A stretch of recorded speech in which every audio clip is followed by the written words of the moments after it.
ସକାଳୁ ସକାଳୁ ଉଠିକି ଶୁଭମର ଫୁଲ୍ ଏକ୍ସରସାଇଜ ଚାଲିଛି। ଦେଖନ୍ତୁ କେମିତି।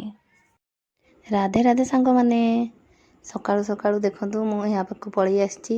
ଆଉ ଦେଖନ୍ତୁ କେମିତି ଶୋଇଛି, ସେ ଉଠିନି, ଉଠିଥିଲା ଆଉ ଥରେ ଶୋଇ ପଡ଼ିଛି। ଇଏ ତାର ସକାଳୁ ସକାଳୁ ତାର ଦାଦି ଟିକେ ତାକୁ ସଜ କରିଦେଉଛନ୍ତି, କାହିଁକିନା କାନ୍ଦୁଥିଲା ଯେ ଦାଦି ସାଙ୍ଗରେ ଯିବ ବୋଲି। ତାପରେ ତାକୁ ନିଆ ହେବନି, କାହିଁକିନା ମା ଯିବ ମାମୁଁ ଘରକୁ, ଆଉ ସେଇଥିପାଇଁ ୟାକୁ ନେଇକି ଯିବ। ଇଏ କେଉଁଠି ରାତିରେ କାନ୍ଦିବ କ'ଣ କରିବ, ସେଇଥିପାଇଁ ମା ବି ୟାକୁ ନେଇକି ଯାଉନି। ଆଉ ଆଜି ମୁଁ ବି ମୋ ସାଙ୍ଗ ଘର ସାଙ୍ଗରେ ଯାଉଛି। ଆଉ ଏପଟେ ଦେଖନ୍ତୁ ଇଏ ଉଠିକି ତାର ଖେଳରେ ଲାଗି ପଡ଼ିଲା। ସେପଟେ ସେ ତାର ମୋବାଇଲ ଦେଖୁଛି, ଇଏ ତାର ଖେଳୁଛି।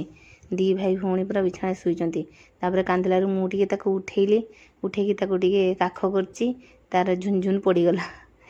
ଆଉ ଦୁଷ୍ଟ ହେଉଛି, ଏବେ ଟିକେ ବଡ଼ ହେଲାଣି। ତ ମୁଁ ଯେତେବେଳେ କଥା କହୁଛି ସେ ମୋ ମୁହଁକୁ ଦେଖୁଛି। ତାପରେ ଦେଖନ୍ତୁ ସେ ମଙ୍ଗଳସୂତ୍ରକୁ ଖାଲି ଖାଇବ, ଯାହା ଜିନିଷ ଖାଲି ପାଇବ ଖାଲି ଖାଇବ, ଯାହା ଜିନିଷ ପାଇବ ଖାଲି ଖାଇବ। ତାର ଆଉ କିଛି କାମ ନାହିଁ।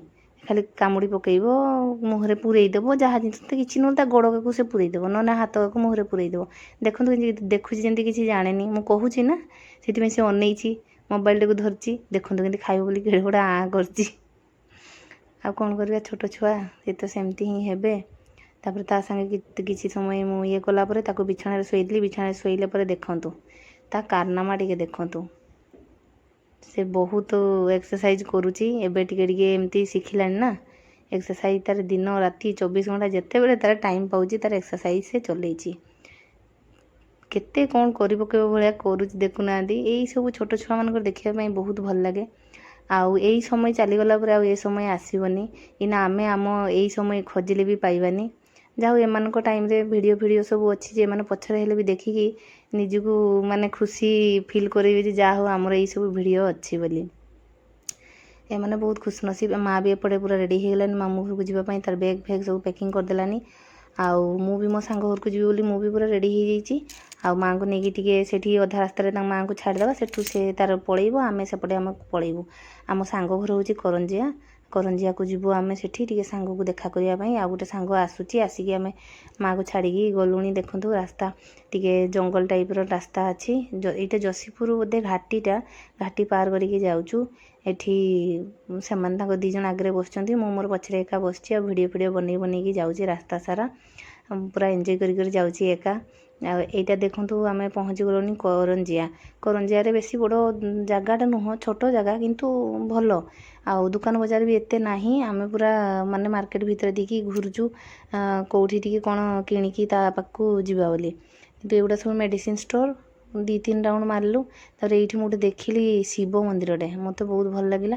ଏଇ ଶିବ ମନ୍ଦିର ପାଖରେ ଗୋଟେ ଫଳ ଦୋକାନ ଅଛି, ଆମେ ଓହ୍ଲେଇକି ସେଇଠୁ ଫଳ ନେବୁ। ମୁଁ ସେଇଥିପାଇଁ ଟିକେ ମନ୍ଦିରର ଭିୟୁଟା ନେଲି। ଆଉ ଏଇ ଫଳ ଦୋକାନରୁ ଆମେ ଟିକେ ଫଳ ନେଲୁ। ଆଉ ଫଳ ତ ଆକାଶ ଛୁଆଁ ରେଟ୍, ସେଇ ହିସାବରେ ଆମେ ଫଳ ନେଲୁ 2 ସାଙ୍ଗ ମିଶିକି। ତାପରେ ପୁଣି ବସିକି ଆମେ ଗଲୁ ତା ପାଖକୁ। ଦେଖନ୍ତୁ ପହଞ୍ଚି ଗଲୁଣି। ପହଞ୍ଚିକି ତାଙ୍କ ଛାତ ଉପରେ ଟିକେ ବୁଲାବୁଲି କରୁଛୁ। ବହୁତ ସାରା ଗଛ ଲଗେଇଛନ୍ତି ଛାତ ଉପରେ। ଆଉ ଆମେ ସବୁ ବୁଲୁଛୁ। ସେ ଆମକୁ ଦେଉଛି ଯେ ଏଇ ଚାରା ନେଇଯାଉ, ସେଇ ଚାରା ନେଇଯାଉ, ସବୁ ଚାରା ଗୁଡ଼ା ତୋଳିକି ଆମକୁ ମାନେ ଦେଉଛି। ଆଉ ସେ ଏତେ ସୁନ୍ଦର ଗୋଟେ କରମଙ୍ଗା କରିଥିଲା, ମୁଁ ତା କ୍ଲିପ୍ଟା ନେଇପାରିଲିନି। ଏତେ ଟେଷ୍ଟି ରାସ୍ତା ଯାକ ଆମେ ପୁରା ଖାଇକି ଆସିଛୁ, ଆଉ ତାକୁ ମନେ ପକେଇକି ଆସିଛୁ। ଏଇ ଫୁଲଟା ବି କ'ଣ ଫୁଲ, ସେ ତ ନାଁ ଜାଣିନି କି ମୁଁ ବି ଜାଣିନି, କିନ୍ତୁ ବହୁତ ସୁନ୍ଦର ଫୁଟିଛି। ଏଇଟା ବି ଦେଖନ୍ତୁ କେତେ ଛୋଟ ଗଛରେ ମାନେ ମନ୍ଦାରଟା ଫୁଟିଛି, ପିଙ୍କ କଲର ମନ୍ଦାର, ଗୋଟେ ବହୁତ ସୁନ୍ଦର ଲାଗେ।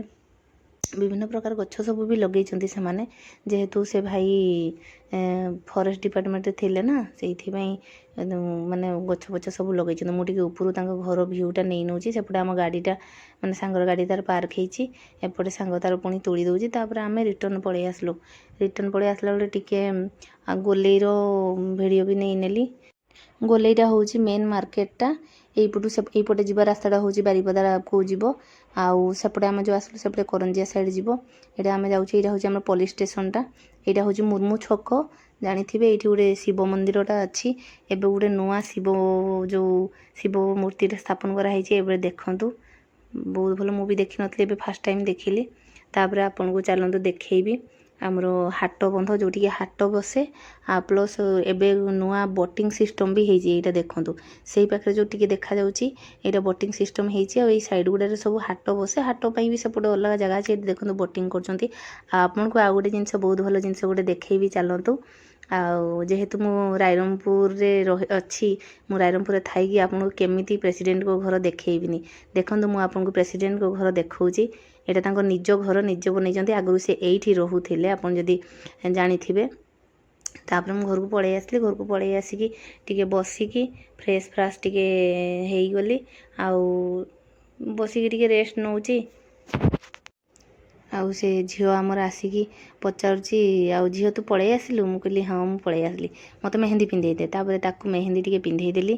ସେ ଯେହେତୁ କାନ୍ଦୁରି, ପିନ୍ଧେଇ ଦେଲେ ଶୋଇକି ଉଠିଛି, ଏବେ ନ ପିନ୍ଧେଇ ଦେଲେ କାନ୍ଦି କାନ୍ଦି ଗଡ଼ିଯିବ। ତାପରେ ଚେଞ୍ଜ ଫେଞ୍ଜ କରିକି ଟିକେ ବାହାରେ ଆମେ ପିଉସୀ ଝିଆରୀ ଟିକେ ଗେଲ ହେଲୁ। ତାପରେ ସେ ବସିକି ମୁଁ ତାକୁ କ'ଣ ସବୁ କହୁଛି, ସେ ତାର ଆରାମସେ ଧୀର ସ୍ଥିର ଭାବେ ଶୁଣୁଛି। ଆଉ ସେ ତ ତାର ଟିକେ ଶାନ୍ତଶିଷ୍ଟ ଝିଅଟା। ଶୋଇକି ଉଠିଲା ପରେ ଏପଟେ ଧାନ ବି ଶୁଖା ହେଇଛି। ମା ଯେହେତୁ ନାହିଁ, ଭାଉଜ ତାଙ୍କର ଟିକେ ଧାନ ଶୁଖାଉଛନ୍ତି। ଆଉ ଗୋଟେ ଆମର ଦେଖନ୍ତୁ ବହୁତ କାମିକିଆ ପିଲାଟା, ସେ ତାର କର୍ମକ୍ଷେତ୍ରରେ ପୁରା ଯୁଦ୍ଧ ଚାଲିଛି ତାର। ଆଉ ଏପଟେ କାଳେ ପଡ଼ିଯିବ ବୋଲି ତାକୁ ଟିକେ ମୁଁ ଦେଇଦେଇଛି କମ୍ବଳ ଦେଇଦେଇଛି। ଆପଣମାନଙ୍କୁ ଯଦି ମୋ ବ୍ଲଗ୍ ଭଲ ଲାଗୁଛି, ଲାଇକ୍, କମେଣ୍ଟ ଆଉ ସବସ୍କ୍ରାଇବ୍ କରିବେ। ଆଉ କମେଣ୍ଟରେ ମୋତେ କହିବେ ଯେ ମୁଁ ଆଗକୁ କେମିତି ଭଲ ଭଲ ଭିଡ଼ିଓ ଆଣିପାରିବି। ରହିଲି ସାଙ୍ଗମାନେ, ରାଧେ ରାଧେ।